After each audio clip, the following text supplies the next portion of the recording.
Hello, it's me again. It's been a long time, hasn't it? Well, I guess that's because I've been doing a lot of things other than YouTube. I used to do this every day. I really don't know what happened. But, in all seriousness, I'm about to get back to it. So, let me see here.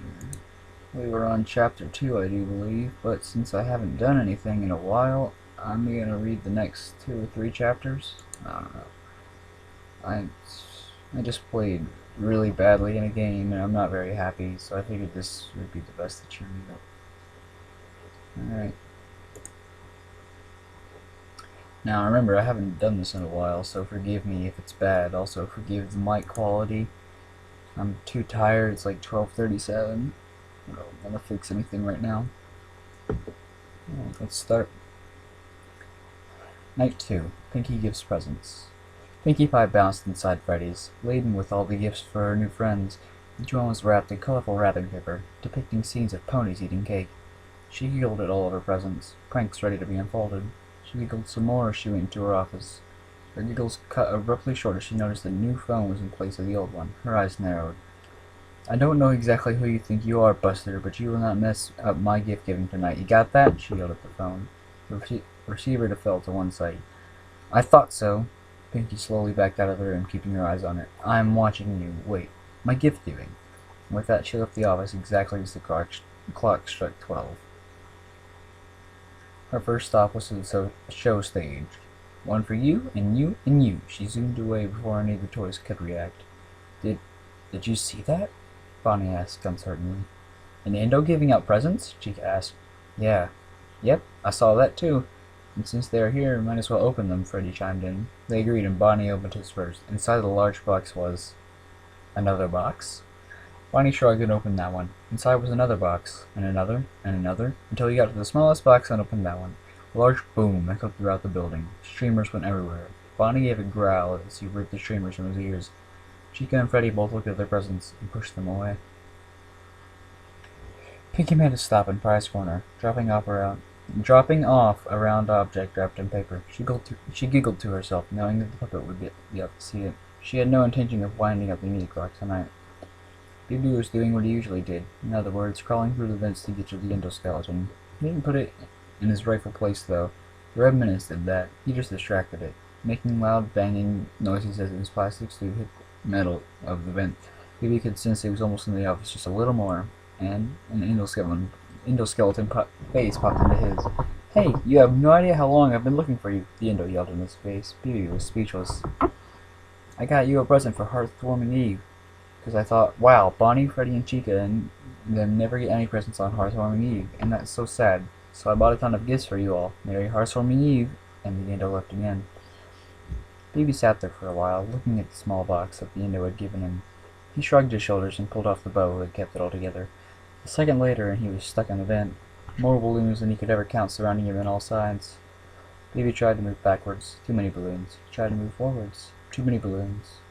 Bibi sighed. Looks like he was stuck in there for the rest of the night. Pinkie Pie bounced around the restaurant, looking for Mangle. For some reason, at 1 a.m., every single animatronic had moved. She looked around for Mangle in Kids Cove. "Now where could you be, Mangly? Mangly! Come out, wherever you are!" "Wait, are we playing hide-and-go-seek? I love that game!" "Mangly! Oh, Mangly!" And with that, she bounced out of Kid Cove, leaving a scared and breathless Mangle crawling on the roof. Meanwhile, in parts and service, a certain red fox began to boot up. The puppet slowly unwound, excited at the prospect of the joy of creation. One step out of his box and tink! Wait, linoleum floors don't go tink. He looked down, only to see a small wrapped present with his hood on it. Wait, he was supposed to give presents. Only he was supposed to give the joy of creation. Consumed by rage, the puppet threw the present at the wall. It exploded, showering him with glass and jelly. The puppet looked inside his box, filled with jelly and glass. Pry's corner was filled with jelly and glass. He sighed and grabbed a mop and a bucket. Our favorite night guard bounced around, looking for Mangle. She bounced nose first into something hard, sharp, and holy. She looked up. Standing above her in all his horrible glory was Foxy. He twisted his hook menacingly, looking straight at her. He gulped. "Hey, Merry Hearts Warming Eve. Want a present?" she said, offering him a small box. With one swipe, her Foxy took the box, and very nearly Pinkie's head was impaled. I take that as a no! She ran faster. She ran faster than she ever had before in her life. Towards the office, towards the mask, towards her salvation. With a deft flick of the hoof, the mask was on, and her big croupy mane barely fitting inside the head. She held her breath as Foxy entered the office, looking at her with what she thought was contempt. Once more the fox's hook flashed out, and once more it was only Pinkie's quick reflexes and her space-bending abilities that saved her. Pinkie dashed into the right vent, noticing the left was blocked up with balloons, but having no time to comment on it. She crawled through the vent, emerging in one of the party rooms. She quickly hid under the table. Pinkie could hear Foxy's hook scraping against the walls. She could hear him coming nearer. She waited with bated breath, hoping the night was almost over. Oh, sweet Celestia, if I make this out alive. She shut up as Foxy entered the party room. Clunk, clunk, clunk. Soon, he was standing right above her table. Ding dong. Pinkie had never left the place so quickly. Alright, that was chapter 2. I'll move on to chapter 3 in just a second, but I want to say, once again, please go check this guy out, Terminal Velocity. He writes really great stories, if you're a brony, in my opinion. Check it out on FilmFiction. I'll leave a description and a link. Or I'll leave a link in the description below. I'm sorry, I'm really tired right now. Alright, on to the next one. How do I do that? Never had to do this before. Alright, here it is. This one's a short one, so I'll probably end this and just start talking to you guys for a little bit. Hope you don't mind.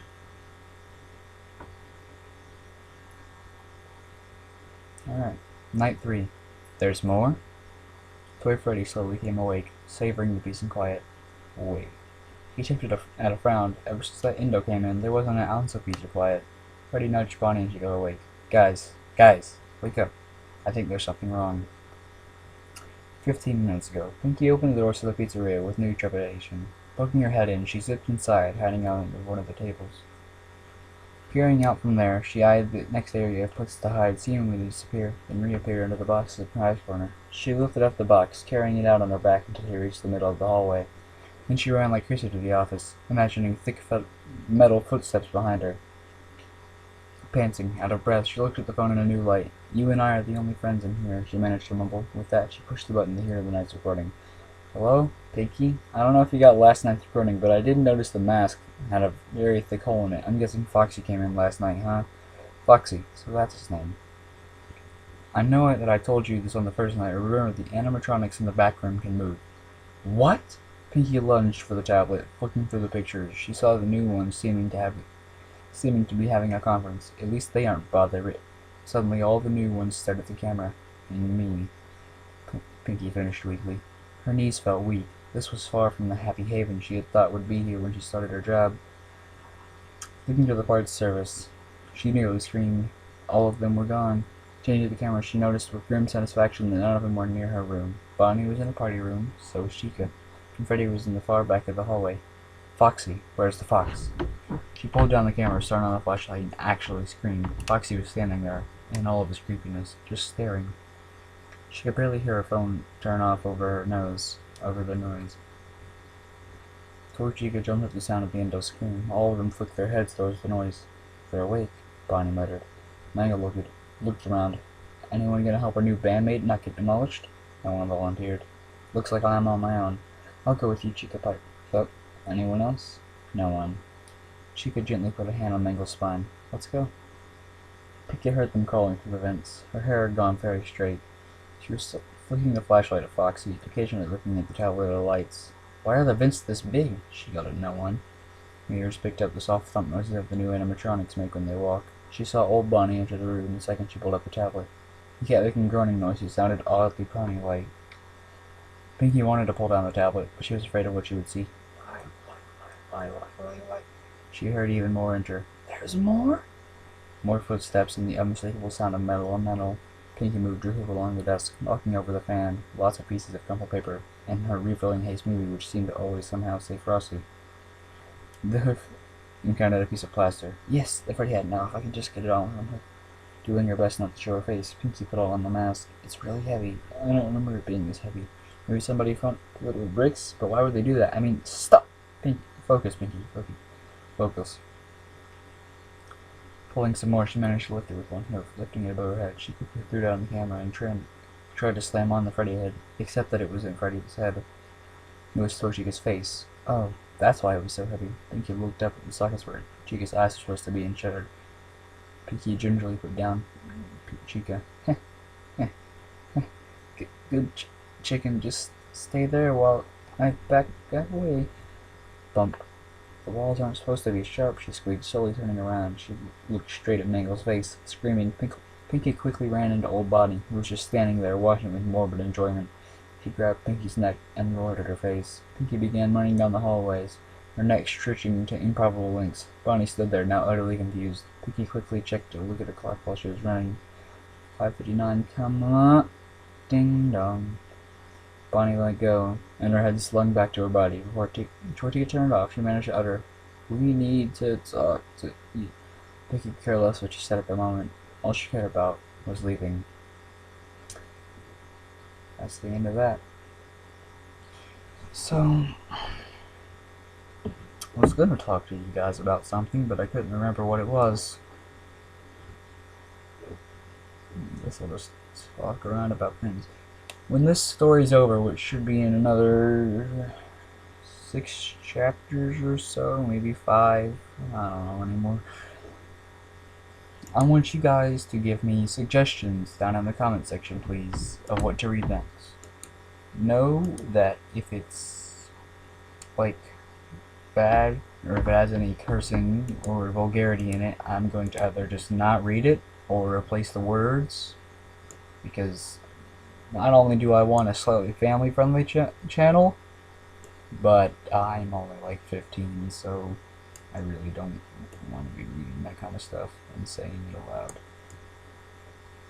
And so yeah, that's it. Go check out Terminal Velocity, and also check out me. I'll leave a description of my fanfiction profile below. I write stories occasionally when I'm not doing anything else. So yeah, I'll see you guys then.